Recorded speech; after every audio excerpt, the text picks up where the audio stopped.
7. Talk to Alex. Oh, Indaba. Talking my business isintu. Nazo zonke indaba zabasha. Indaba. Njalo ngolosithathu igagasi likunika indaba yesintu lapho esisuke sikhuluma khona ngeindaba zakithi siyafundisana sibuye sidebate siphinde sicacise la okungahambi kahle khona kuye kuthi ke kanye ngenyanga senze open line la esisuke sinongoti khona ubuze noma yini ongafisa ukuyibuza uthole nencazelo you even make a contribution mangabe kusuke ukuthi uyabona ukuthi khona la singayibambi kahle khona you're always welcome to give your perspective ngendlela yakho nawe lo hlelo ke likhona kuma platforms zonke so if you miss it la kwigagasi ngolosithathu uyakwazi ukuthi ulibambe kwi app yethu le app inayo yonke into nama videos of uhlelo even na ku YouTube ke mawuthi nje gagasi indaba yesintu uzolibona ke uhlelo liqhamuka even ama videos akhona well masikhuluma ngento yesintu sifaka nenkolo phakathi siyathola lana ukuthi inkolo esinayo yamaNazaretha yona ethi yenza izinto ngokwesintu kunezinto ke ezinye ke ezenzekayo abanye bayichaze mhlamba abanye bathi hayi siyakwenza but asikwazi kwenzeka kanjani siyadinga ukuthi ngilanga ke sithi ureflector and sibheke khona ukufundiswa ukuthi lenkambiso yenzeka kanjani for instance indaba yokudla okufudumele ngelanga abasabatha ngalo akwenzeki kanjalo kuzoba nangendlela yokugqoka indlela yakhona yokugana yenzeka kanjani kuzoba khona nanezinye inkolelo abanye bacabanga ukuthi okay mangabe umuntu ekholwa kulenkolo engowesilisa kuyaziwa ukuthi kufanele thathathe isithembu but abakhona bathi no akunjalo so namhlanje sithi kuyikhuluma ke sithola incazelo yakhona uzobuza noma yini ofisa ukuyibuza sinongoti bethu abazosichazela la sine author sisibake nayo expert yesintu umlekeleli manje sekubingelela ekhathini Sohlaza angikubingelele mne wethu ngiphinde ngibingelele abalaleli emakhaya bethamela umsakazo omkhulu igagasi FM. Siyabonga kakhulu. And then bese soba ke nesazi wenzeke naneyifundo etadisha nje umlando nanokwenziwa kwamasiko kwinkolo yesintu uphiwe inkosi Ncopho. Mntana Nkosi siyakumeka. Baba Mthiya ngicela ukubingelela ngibingelele nabalaleli emakhaya. Ngazi noma ngisona nisazi well so kuzobonakala namhlanje by the time siqeda umbuzo ke uzobuza inamba 0315373000 inamba yethu leyo 0315373000 Facebook inamba with Alex I'm on Twitter and I'm on Instagram mhlawumbe siqala kuwena ke mlekeleli inkolo le yobuNazaretha ngiyazi ngokujwayelekile uzozo abantu abaningi bethi kwashembe njalo so singasho sithi ingaphansi kobuKristu noma inkolo eseceleni kobuKristu Sohlaza angifisi ukuthi ngikhulume into umlaleli angeke ayizwe kahle ngesizathu sokuthi Sohlaza uzokhumbula ukuthi inkolo leyo yobuKristu kuba khona imithetho othola ukuthi bahamba ngayo othola ukuthi amaNazaretha wona awahambi ngayo kodwa masibuka umnikazi wa inkolo yobuKristu uJesu ngingasho mina Sohlaza ukuthi into eyodwa kodwa mawubuka abantu indlela abenza ngayo kuvela sengathi akuyona into eyodwa ngoba mawubuka uJesu Kristu wayigcinisa abatha uyinkosi yesabatha mawubuka ushembe nayo uyinkosi yesabatha amaNazaretha agcinisa abatha masoyibuka kanjalo into eyodwa kodwa masibuka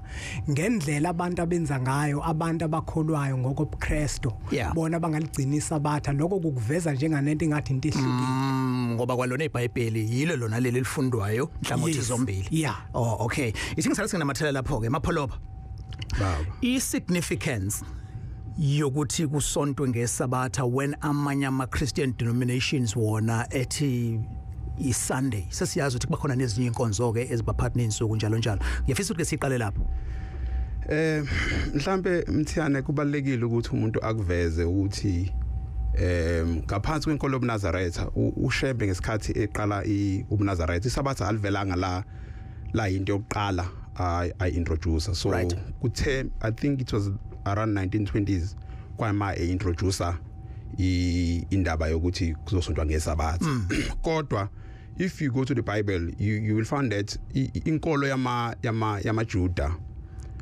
I'm talking about inkolo yamaJuda ukuhlukanisa there is Christianity there is inkolo yamaJuda Christianity it's something else is not inkolo kunezinto ezihlukile so le yamaJuda ibigcinisa abatha uzokhumbula uJesu ngesikhathi efika eJerusalem ukuzogcina iPhasika ngensuku zakhe zokugcina beze bembulala yes ngesikhathi efika lapho uJesu uma sebembulele uma sebecela ukumehlisa kukhona abaphethe umthetho abakushoyo ukuthi because sekuyisabatha anisakwazi uma kuze kwangena isabatha ngenisakwazi ukuthi ni bephuthumisela ukuthi ingaze ngene isabatha so isabatha ngokwethu thina amaNazaretha uthi ushembe uma ezothumela isabatha uthi abantu abami kunento enkulu evela ezulwini engifisa ukunikeza yona nizokwazi ukuyigcina na and then bavuma bathi babasokwazi wayesethi ngizonilethela isabatha lo umkhosi wentethelelo lo usuku olukhulu kakhulu usuku uNkulunkulu aphumula ngalo walibusisa walenza labangcwele all right so ukhotha inkolo yamaJuda ngoba kuningi okufanayo ebuNazaretheni nasenkolweni yamaJuda ngithi yes kukhona okufanayo but futhi khona la ekubuye ukuhambana khona isimbe specific nje ithini inkolo yamaNazaretha ngendaba yokusokwa kwengane yomfana Sohlaza uke wayibeka la ukuthi sizokhuluma ngenkolo nesintu ngenkathi uShembe fika kubantu wathi uShembe yena akezile ukuzobakhumulisa amabhishu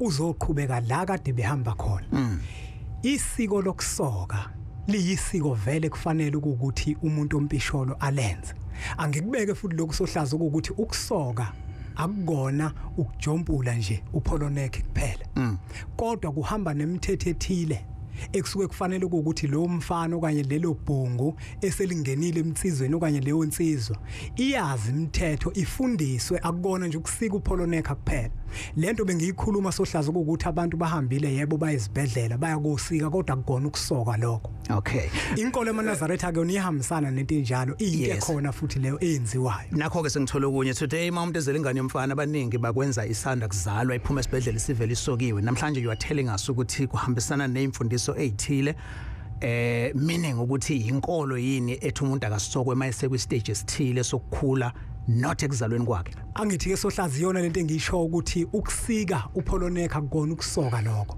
ngoba uma umuntu kuthuya kosokwa ila esuke khona eyocijwa afundiswe uzokhumbula ukuthi ngelinda ngasake sathinta indaba yokuthi ingane yomfana iyangena esigabeni sokukhula uma engena esigabeni sokukhula lo mfana ukahlala phansi nenqwele kwaluseni zimfundise ukuthi umfana njengoba uphupha into kanje usuzoziphatha kanje nakanje nakanje so manje mazweke ngikathe seyakosoka Sohlaza sikafunde khona umthetho nabantu besifazana ukuthi baphathwa kanjani umuntu wesifazana uyini so ke lokho kushiwe inkolo yobuNazaretha ithathe into vele eyenziwa ngokwesintu into vele khona Sohlaza ufuna ukusho njalo mapholo yes ukusoka kwasekuphakameni ukusoka ukuthathelwe esintwini not kwiBhayibheli ukusoka besikwenza before the Bible lifike ngalendlela asho ngayo umlekeleli yes ngalendlela asho ngayo umlekeleli and ukusoka kwethu nokusoka kwaJuda kufani if you can just ubrowse nje ku internet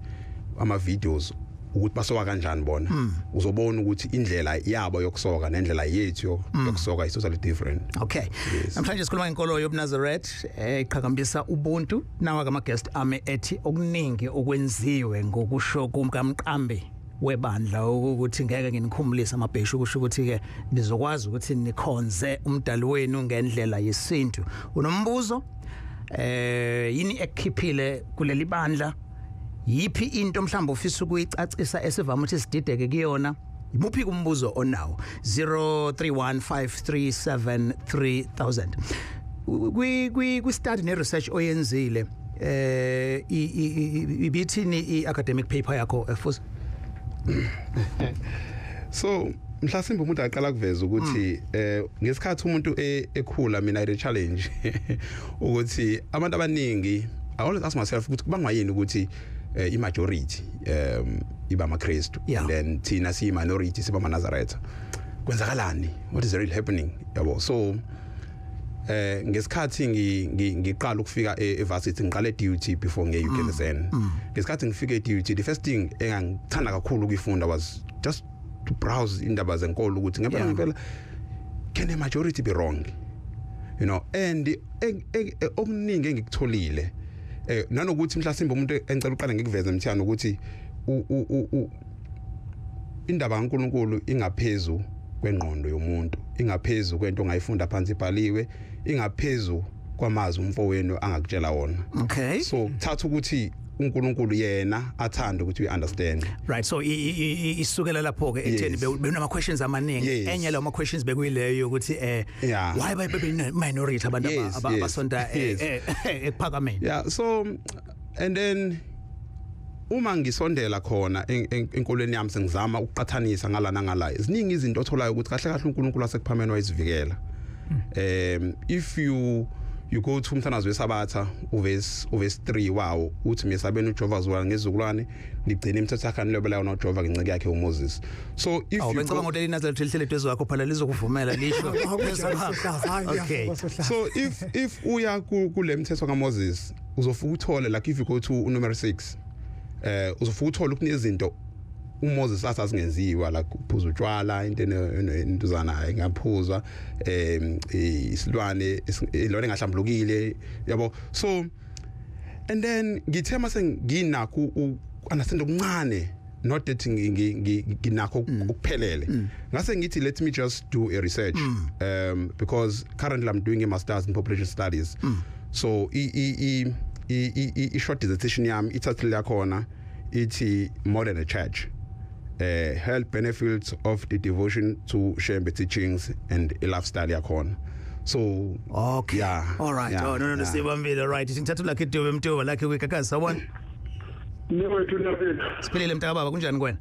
Ngiyaphila mfowethu ake ngikhawuleze ngidela abanye no ngifuna ukubuza la umama ekhona kwaShembe wafika isikhathi sokuthi adlule emhlabeni lesi sidwaba sakhe bese umkhokheli wakhe ufika uzosithatha uzosilanda leyo nto ibiza ukuthini ukuthatha izimpila zeminye imizi usileso sidwaba mawukuthi mhlambe kuyenzeka lokho ngizolalela emsakazo ukuthi ngangabuka kwenye imizi ngabithi kodwa ngababaza umhlaziye imele ukuthi awukazi siyaphi leso sidwaba webakwethu.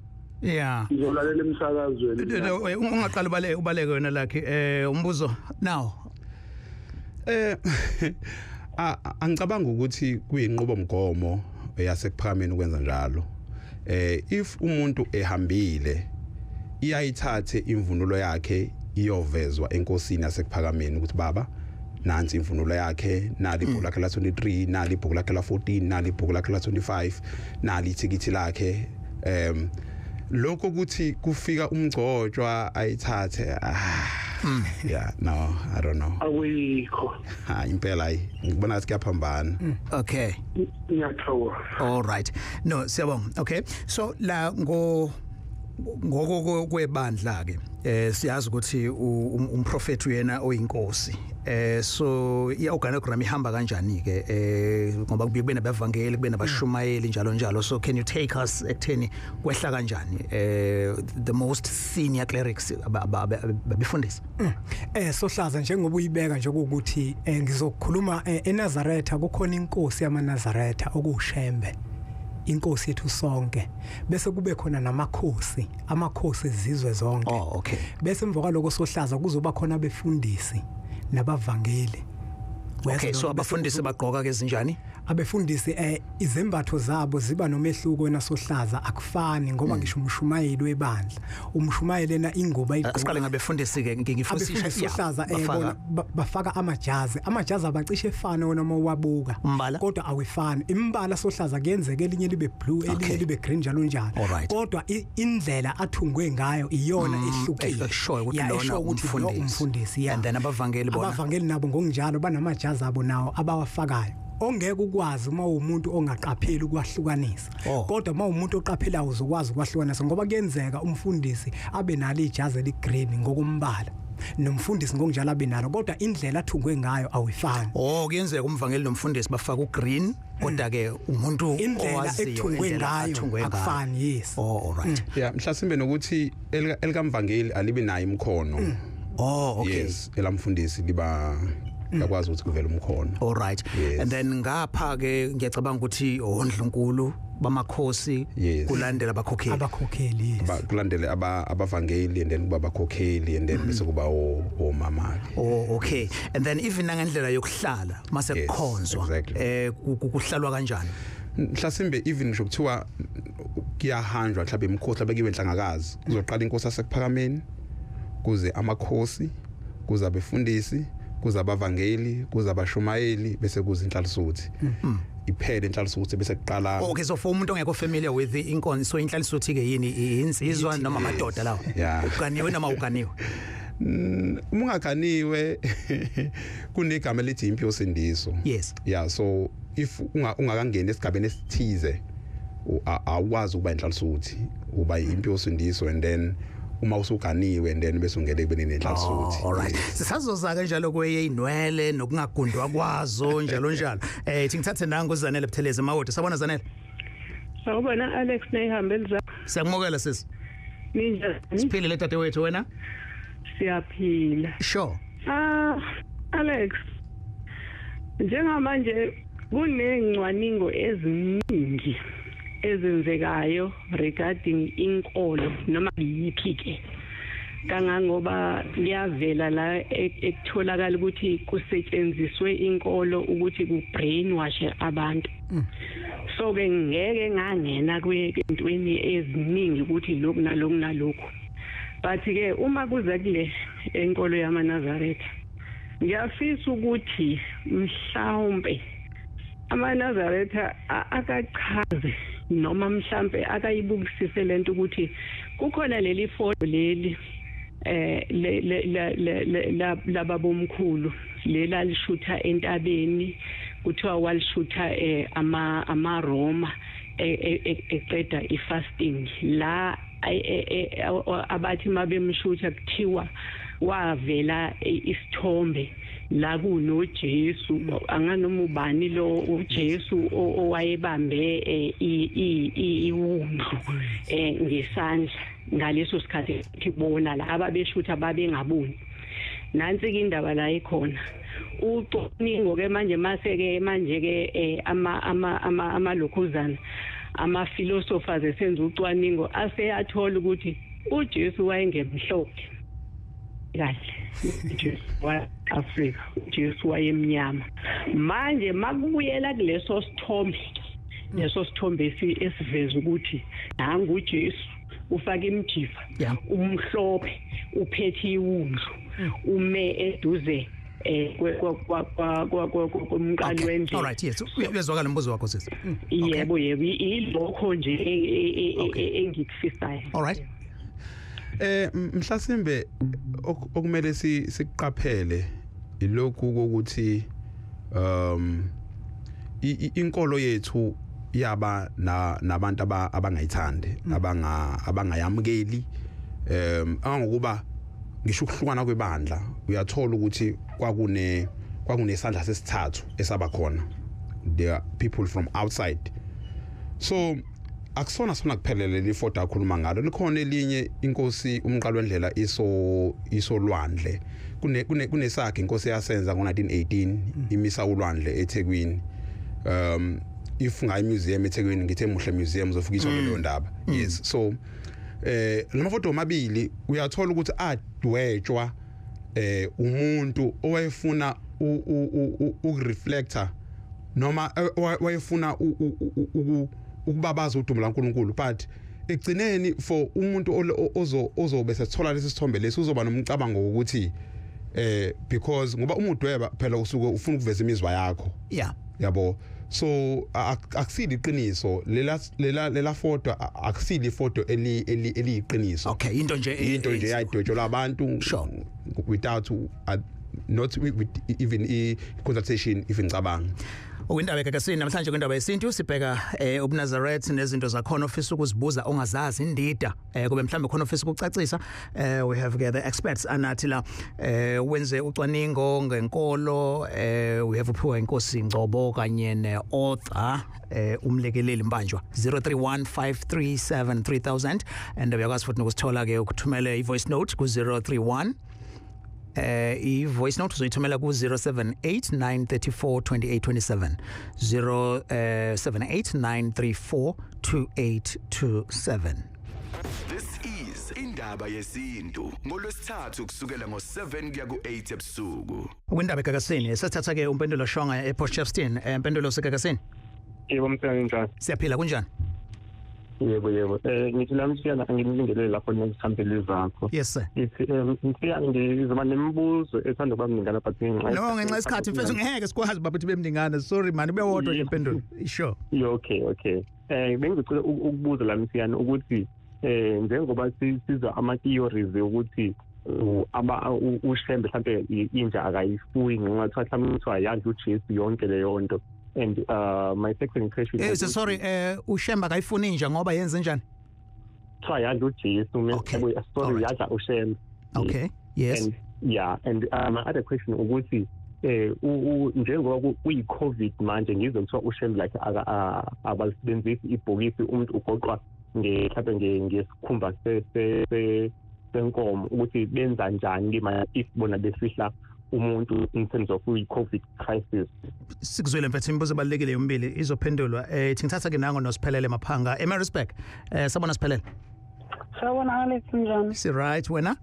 Ngiyaphila nami. Sure.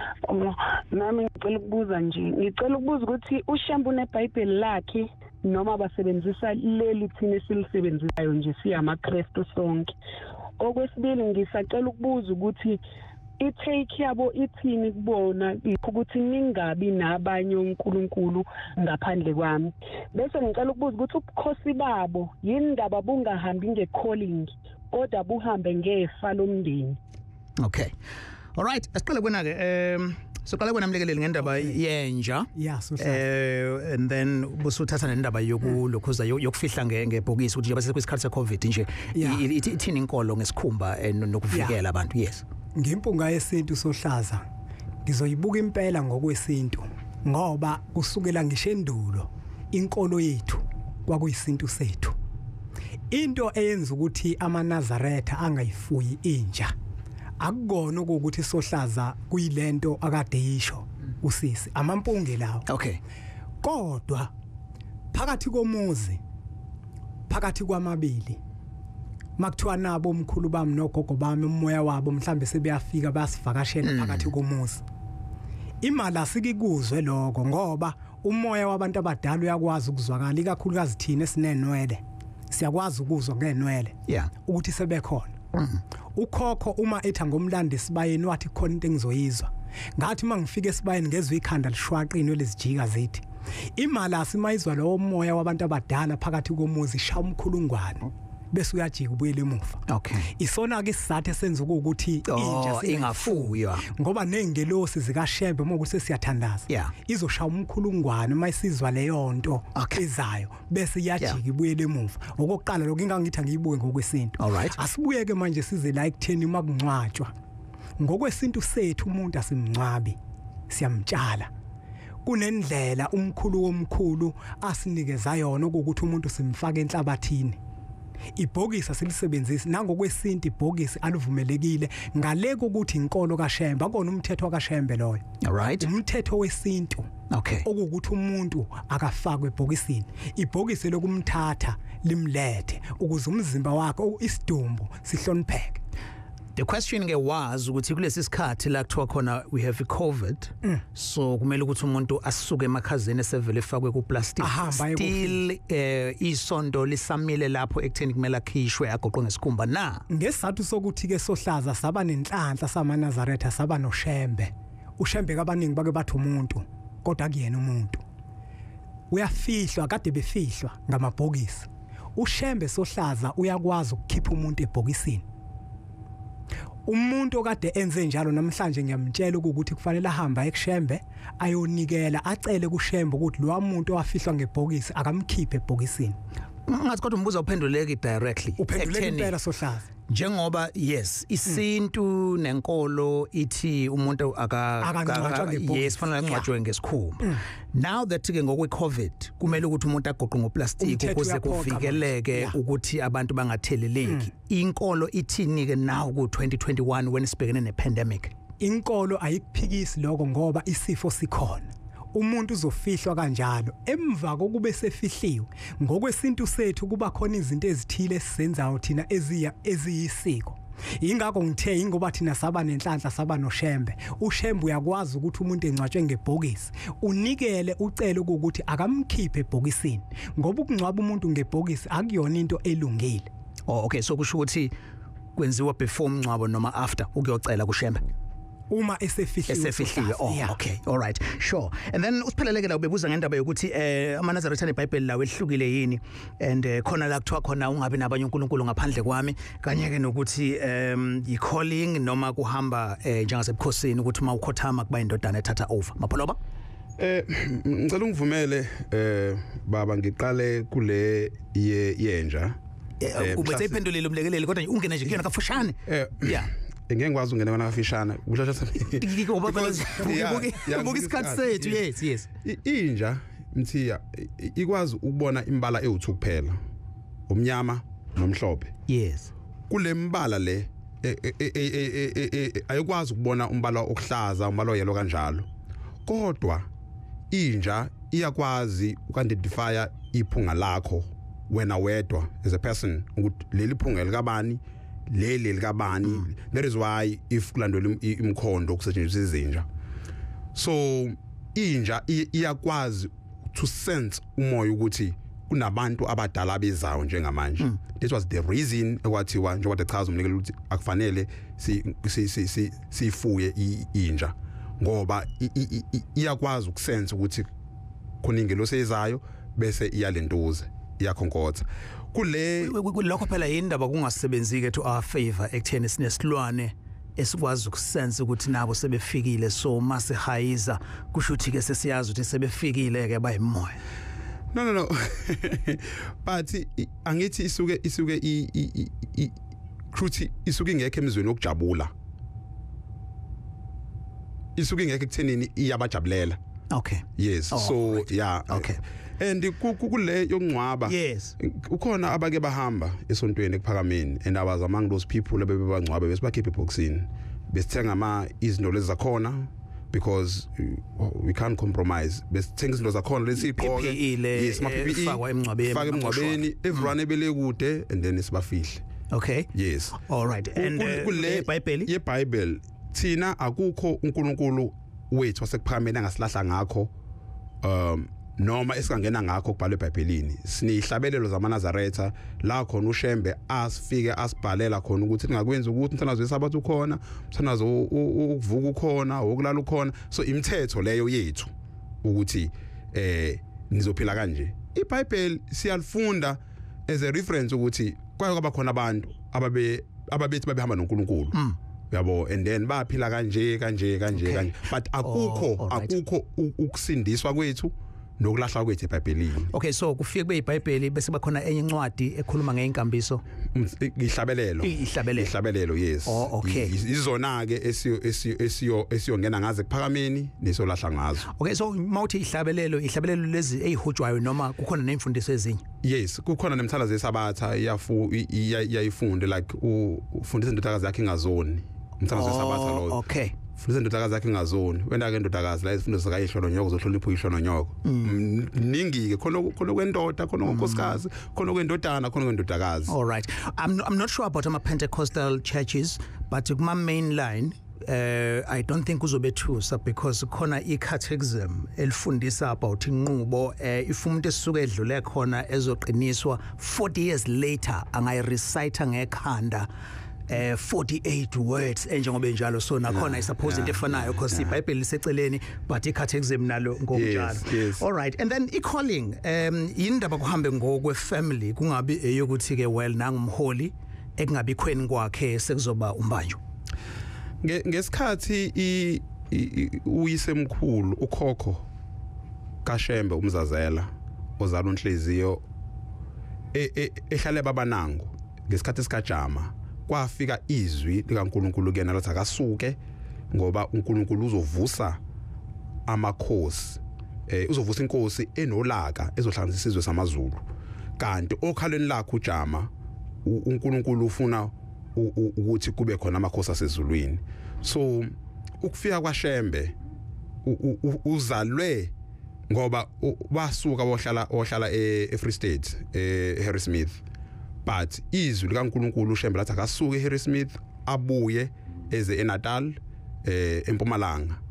So ngesikhathi esehamba uShembe ufunda ihlabelelo 220 uthi umoya wami ukhathele uzolala ethuneni.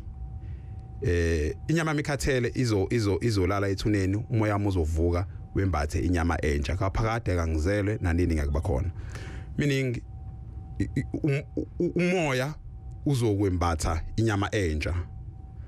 And ufukhumbula kamzazela kwathiwa okhalweni lakhe. So sihamba ngale ngokozalo asambi ngokwelentuzana asambi ngokuthi mhlawumbe kusasa kuzoba ungcobo. No akwenze kanjalo. Alright, kwakubani kwakujama? Yes, isikhathi sikajama inkosi. Okay, so kusho ukuthi ke emlandweni wamaZulu ujama walandela osenza ngakhona? Yes. Then senza ngakhona wazozala ilembe. Yes. Oh, okay. Yeah. All right. It's 1940 usekakasini sikhuluma inkolo yobuNazaretha namhlanje umbuzo ongaba nawo and then no Paula futhi number 0315373000 nama voice notes emukelekile 0789342827. Khona ufisa ukucacisa nakulolu hlelo siyathola with much as we have a guest but we have abalaleli abafisa ukucacisa izinto ezimbalwa. Indaba Yesintu ngolwesithathu kusukela ngo7 kuya ku8 ebusuku. Okay, singaqhubekela phambili we have ama guest sikhuluma ngendaba yobuNazaretha nomlando wawo nanokuthi inkambiso yakhona ihamba kanjani. We have umbanjwa kanye ke noNgcobo. Nasi indaba yeinwele ekutheni owesilisa osonta kwaShembe uzombona ukuthi inwele zakhe angayigundi angashefi njalo njalo. Why? Sohlaza njengempunga yesintu futhi ngicela ukuthi ngingene nangokwesintu ngoba vele sikindaba yesintu umle wethu naye uzophinda ngene.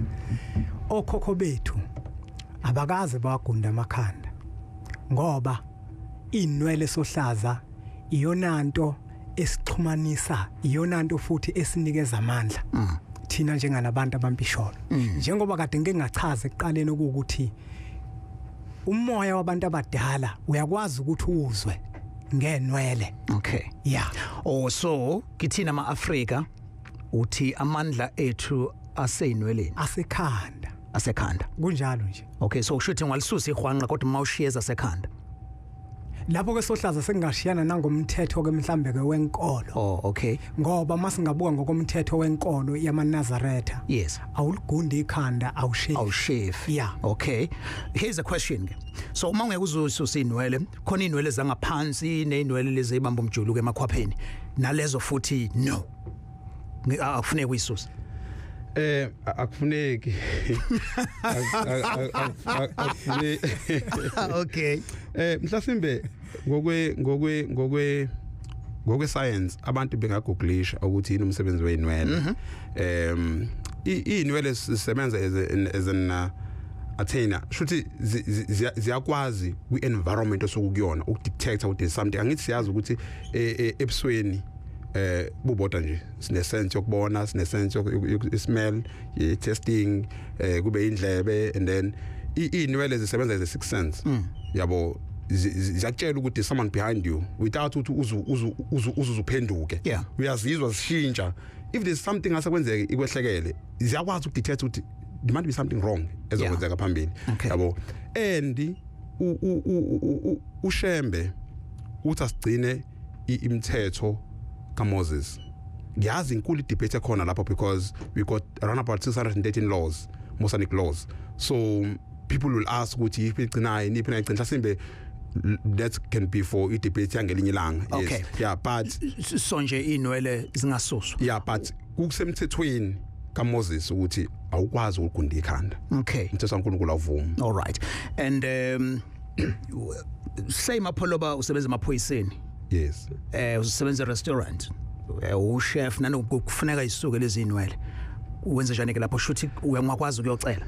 Yeah, kufanele ukuthi uhambe uyocela because a constitution, if you go to chapter I think it's chapter 2, Bill of Rights, I think it's section 26 if I'm not mistaken. Yabo ikhuluma ngelungelo lakho lenkolo. Yabo ukuthi unelungelo to practice inkolo yakho. So there's no one ongakutshela ukuthi because uyiNazaretha safanele uphoqwe. Okay, yes, we get it. Yeah.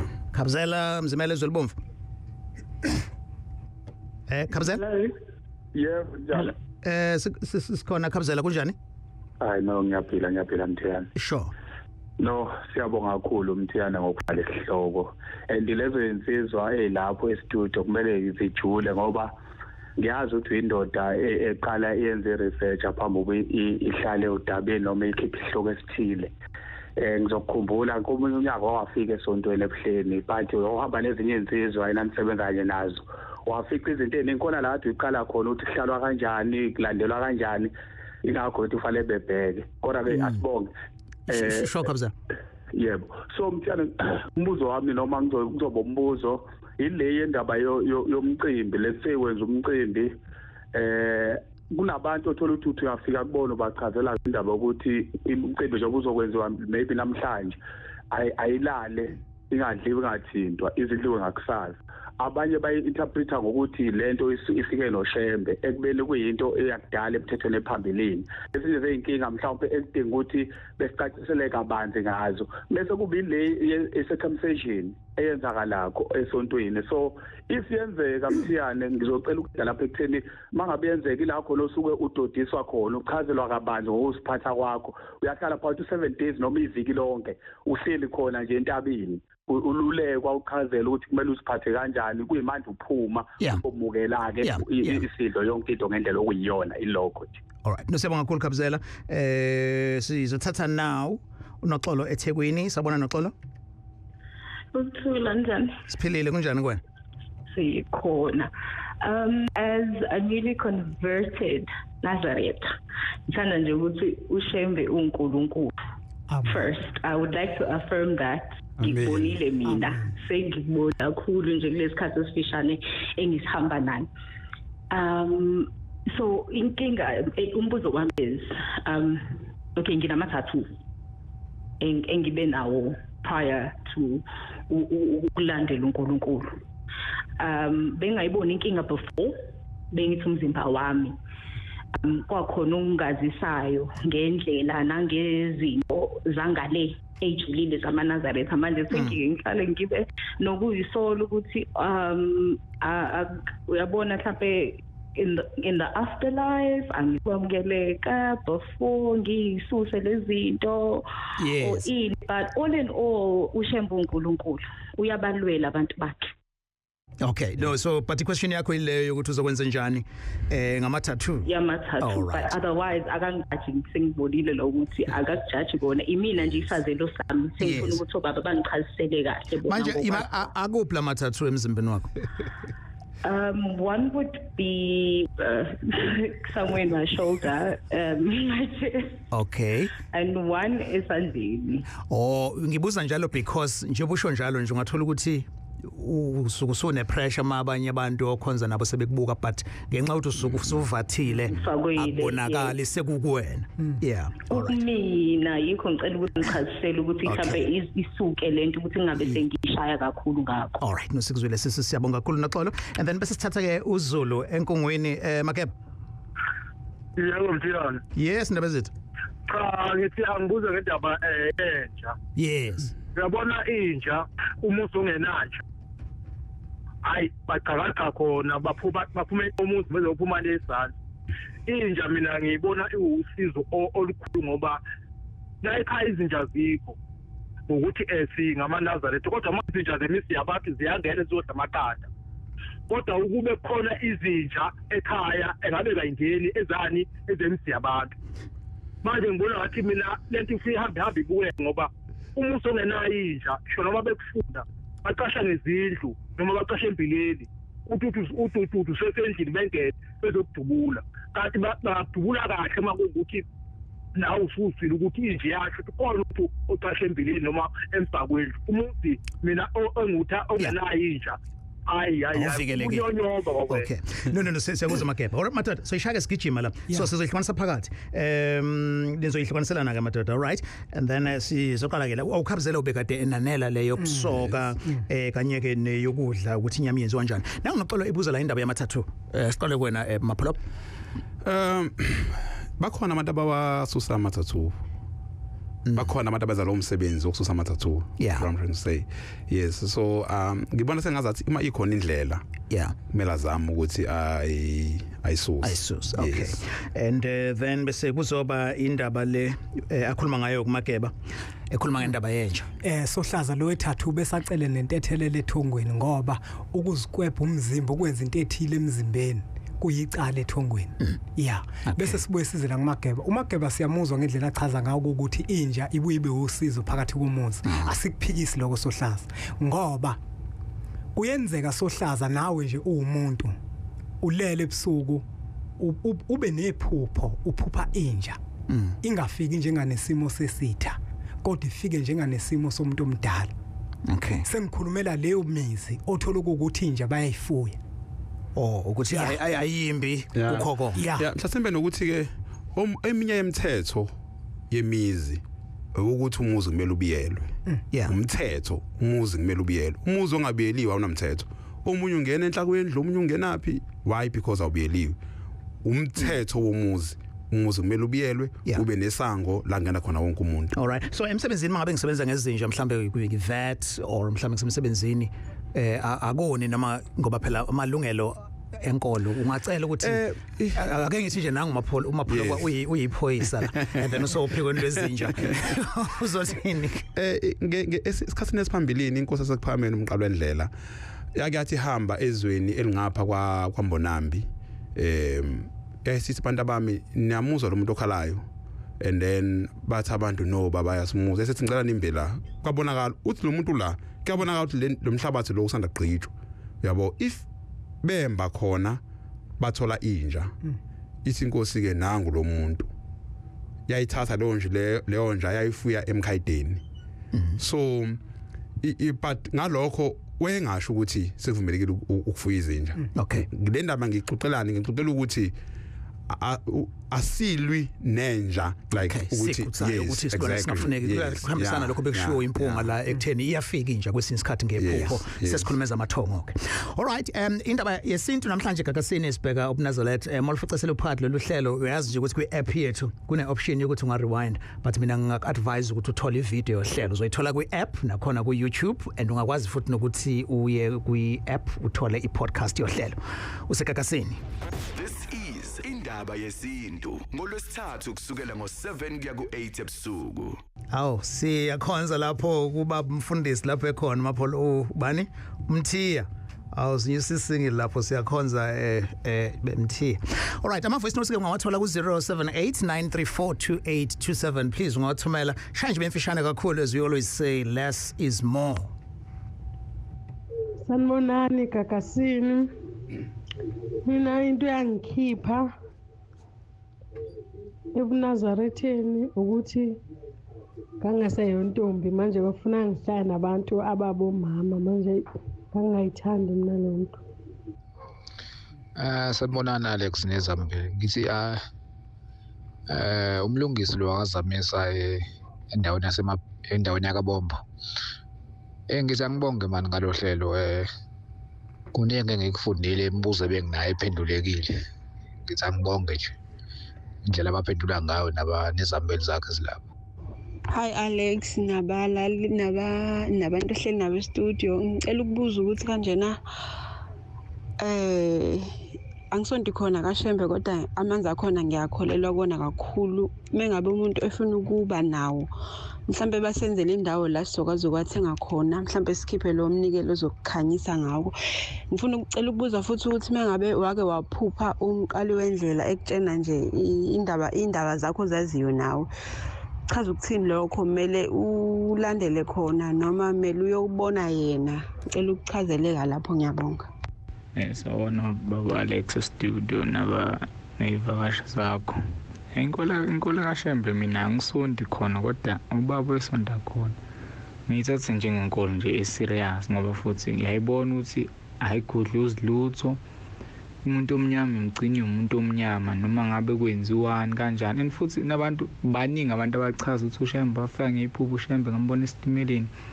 Ngiyabona nje kuyafascinate nje ukuzwa lezo indaba. Sanibonani, ngicela ukubuza ukuthi lo Vaselina lo waseNazaretha onespoon kahle kahle uVaselina 1. Ngiyabonga. Okay, siyabonga. All right, madoda nizohlela naphakathi ke imibuzo osuphenduliwe impunga ungawuphendula uMapholobo naye Mapholobo ngokunjalo. All right, siqala pheke asiqale kuwena ke impunga. Yeah. Sohlaza asike sithathe lo usiso oqala uthi waphuma eNazaretha esathi ukuthi wayengaseyona intombi. Omunye umuntu mhlamba ngathi inkolo yamaNazaretha iyacwasa kanti hayi ngoba naku ukuthi iyacwasa kuphela izinkolo ehamba ngokomthetho. Ake siyibuyisele esintwini ke Sohlaza. Ngokwesintu sethu intombi ihamba nezintombi. Ongaseyona intombi uhamba nabangasezona intombi ngoba ulimo olukhulunywayo lapho kusuke sekulimo olungefani. Okay, isizathu leso. Inyoni zohlobo lodwa zihamba ndawonye Sohlaza. Okay. Yeah, sure. Leyo ukuthi ngilandela yena kufanele ngize ngimbone ukuze ngithole yona inkosi ukho. Iphupho lakhe. Amaphupho ke Sohlaza ayehluka. Kungenzeka ukuthi yena umqalo wendlela uma efika kuyena wayemlethela inkulumo ekufanele ukuthi ayilandele. Uma kuukuthi isibonakaliso sakhe sathi kufanele eze kuyena uShembe kufanele ukuthi ahambe aye la khona uShembe eManazaretheni aye konikela makuthiwa akahamba ayonikela ayokwenza leyo nto ayekade ishiwo ngokwesibonakaliso. Okay. Mapholoba indaba le petroleum jelly ibaluleke ngani? Maybe nami ngambuza ukuthi ngesikhathi uMaria Magdalena egcoba uJesu ngamafutha kwakubaleke ngani, but amafutha usuke not ngoba la kusuke kubaleka amafutha wona uqobo, but kusuke yindobo uyawena esitolo ufike wathenge uwabuyise ezinkosini inkosi wabusise bese uyawagcoba, so usuke wamkela ukuthi uyakholwa ukuthi uNkulunkulu uzokusiza. Okay. And on Twitter unombuzo ovela la kulinda namaphumulo la. Ubuza la ukuthi kuyichilo yini uganwa ngokwaseNazaretha umuntu osebuya emendweni. And then okwesibili kuyinto elungile into ababadala baganwe osisi abangaba abazali babo. Sohlaza ngicela ukungena le yokuthi uganwe umuntu osebuya emendweni. Umuntu wesifazana akagani kabili. Yes. Gana kube kanye. Ichilo lelo umsamo wakho futhi usukungahambi kahle. Okay. All right. Then ke le yokuthi obaba abadala bazoganwa ingane ngabanganga ingane zabo. Umuntu angazi ukuthi ikupho wrong kahle because you will find ukuthi umuntu esifazane mekafika ku 45 to 50 akabe saba nawo umdlandla womuntu wesilisa. So wena umuntu wesilisa kuze kube ukuthi nje isifisikhaso ukuthi uNkulunkulu akubize. So therefore we cannot say sekufanele abantu bengaganwa. Ngisho umthetho wezwe uyakuvuma uma umuntu ese more than 18 akwazi ukuthi aganwe. There's nothing wrong with that. Sure. Isithembu ke nenkolo semukelekile noma impoqo. Sohlaza isithembu esethu thina besintu hayi ukuthi esenkolo. Inkolo akukho la isho khona ukuthi thatha isithembu. Kodwa isithembu esesintu kuba isinqumo sakhe umuntu ngokwesintu hayi ngokwenkolo. So ngami manje kungaba unfair ukuthi bathi umuntu bathi kumuntu wesifazane ogane indoda esonto eNazaretha bese ithi thatha inkosikazi wesibili bese bethi kanti wena wawulindeleni ngoba vele ikhonza kule nkolo. Yes, nanokuthi iratio yabantu emhlabeni uzothola ukuthi abesifazane abaningi nabesilisa. Uma yes uNkulunkulu wakudala kanjalo asikwazi ukushintsha imvelo kaNkulunkulu. Okay. Yeah, so nokuthi abantu besifazane lento esithembu ngisike sayikhuluma singaphandle awukho umthetho eNazaretha othi umuntu akathatha isithembu awukho futhi umthetho othi umuntu angasithatha isithembu. Asibambelana iconversation yethu sangaphinde siqhube mawuthanda kuningi okunye okusalile but amase kuningi kakhulu esikufundile kwamina qobo amas admit ukuthi okunye kwakho incazelo bengingayizwa mawuyizwa abantu beyikhuluma beyikha phezulu but after a conversation namhlanje ngifunde nje izinto eziningi. I hope ke nawe that's why we did this and singaphinda siyenze futhi installment 2 kunama topics nje amanye avelayo la sangaphinde singene kuona nje ngqo. Siyabonga kakhulu ngishilo ke le show office kuyithola kahle makuthi akabi nayo i-app le gagasi uyasala because i-show uyithola ama-snippets amancane nje labo 3 minutes. It's not enough, but the full show ungayithola kwi-app, i-recording nje uye under podcast Indaba, and ama-videos ohlelo ke ukwazi ukuthi wabona. I would encourage you to search for Indaba on YouTube, and ungayithola even i-video kuyona ke le app. Asibonga kakhulu Impunga Yesintu umlekeleli mbanjwa kanye ke nomntwana lapha wasebukhosini uphiwe inkosi Ncopho. Impunga itholakala kanjani? Impunga Yesintu Sohlaza bayithola nalapha ku YouTube kwi channel ethi Impunga Yesintu TV. Baphinde bangithinte futhi kwinombolo ethi 078 9591894. Okay, nosebonga kakhulu kumlekeleli mbanjwa. Mapholo atholakala kanjani? Cha, mhlasimbe ngicela ukuvalelisa nje ngibonge kakhulu. Okay. All right. Esibenalo. No siyabonga kakhulu. Ngicabanga lana kutheni since uwenza lezi fundo ngaba khona mhlambe student ongafisa ukuthi abe in touch with you. Khona email address ongayisebenzisa? Yeah, it's pwngcobo@gmail.com. Okay, ungayiphinda futhi? pwnyuswa@gmail.com. All right, sure.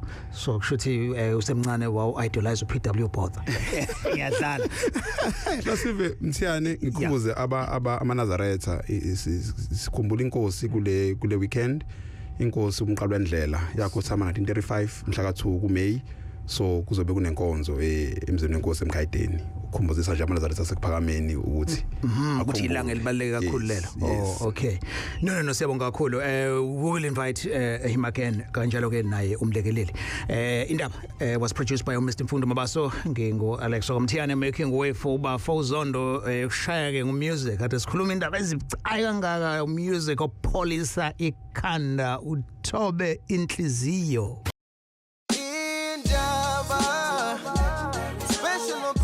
On Mondays at 7, talk to Alex.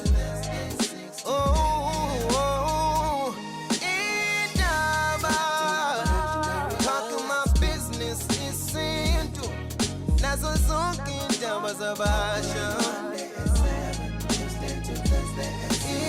Indaba.